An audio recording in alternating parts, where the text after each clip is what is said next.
किसी ने बड़े कमाल की बात कही है कि हर चीज का ज्ञान नहीं मिलता मोबाइल के साथ, कुछ देर तो बैठा करो अपने परिवार के साथ। ये अंजलि मैम की जो प्राइमरी स्कूल में इंग्लिश की टीचर थी, और एक दिन वो अपनी क्लास में थी और उन्होंने क्लास में सारे स्टूडेंट्स को एक सरप्राइज टेस्ट दिया। उन्होंने कहा कि आपको एक टॉपिक पर जो है ऐसे लिखना है, कुछ लाइन्स लिखनी है, और टॉपिक था माई विश, मेरी ख्वाहिश, कि मैं क्या चाहता हूँ।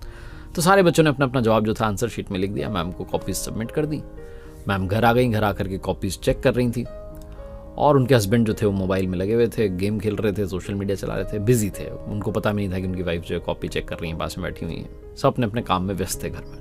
दादाजी अपने मोबाइल में लगे हुए हैं, दादी जी अपना फ़ोन चला रही हैं, सब अपने अपने मोबाइल में बिजी, अपने अपने जो है दुनिया में मगन थे। जब कॉपी चेक कर रही थी अंजलि मैम, तो एक कॉपी में जवाब पढ़ते पढ़ते उनकी आंखों में आंसू आ गए और आंसू टप टप गिरने लगे। हस्बैंड का एकदम से ध्यान गया कि तुम रो क्यों रही हो अंजलि? वो पूछने लगे। मैम ने कहा कि इसमें जवाब भी कुछ ऐसा लिखा है। तो हस्बैंड ने पूछा, ऐसा क्या लिखा है कि तुम्हें रोना आ रहा है, और क्या टॉपिक था जिस पर इतना तुम परेशान हो गई हो? कोई इमोशनल बात थी?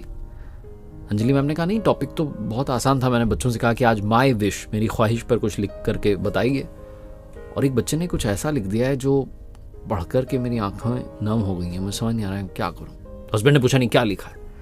तो कहती है बच्चे ने लिखा है कि मैं चाहता हूँ, मेरी ख्वाहिश है कि मोबाइल चला जाए, दूर चला जाए, हमारे घर से दूर चला जाए। मेरे दादू मोबाइल चला रहे होते हैं, घर जाता हूँ दादी मोबाइल चला रही होती है, स्कूल से जाता हूँ सोचता हूँ खेलूंगा, बात करूंगा, कोई बात ही नहीं करता, बुआ मोबाइल चला रही हैं, चाचू चाची सब मोबाइल चला रहे हैं, पापा स्कूल से आते हैं अपना काम निपटा करके तो वो भी मोबाइल चला रहे होते हैं, स्कूल की जॉब खत्म करने के बाद में सब मोबाइल चला रहे हैं। मम्मा स्कूल से आती हैं पढ़ा करके, वो भी जो है मोबाइल चला रही होती हैं, मुझसे कोई बात ही नहीं करता। और फिर नीचे बच्चे ने लिखा कि अगर आपको जादू आता हो तो मुझे जादू सिखा दो, क्योंकि अगर मोबाइल दूर नहीं जा सकता तो मैं वो मोबाइल बनना चाहता हूँ।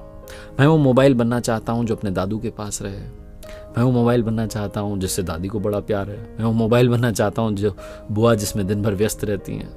वो मोबाइल जो स्कूल से आते हैं अपना काम निपटा करके जैसे ही घर आते हैं पापा जॉब से, वो मोबाइल उठा लेते हैं, वो मोबाइल में बनना चाहता हूँ। मैं मोबाइल बनना चाहता हूँ कि आप मुझे ऐसा जादू सिखा देंगी, यही मेरी विश है, मेरी ख्वाहिश है। और ये बोलते बोलते मैम और जोर से रो रही थी। तो हस्बैंड ने पूछा कि कैसा बच्चा है बेचारा, उसके घर वाले उसको टाइम नहीं देते। वो तो उन्होंने पूछा, क्या नाम है बच्चे का?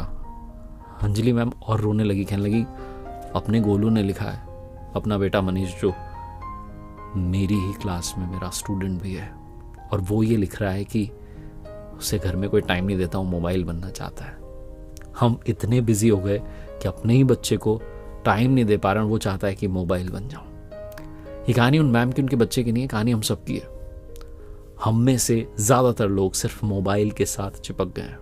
ये मोबाइल आया था ताकि हम कनेक्ट हो पाएं, लेकिन इस कनेक्शन में हम अपने ही लोगों से डिसकनेक्ट हो गए। घर में आज एक दूसरे से बात करने के लिए लोगों के पास में टाइम नहीं है। जरा सोचिएगा, ये कहानी सोचने पर मजबूर करती है। परिवार के लिए समय निकालिए, क्योंकि मैं पहले भी कह चुका हूं और फिर से कहता हूं कि दुनिया के लिए आप सिर्फ एक इंसान हैं, लेकिन अपने परिवार के लिए आप पूरी दुनिया है।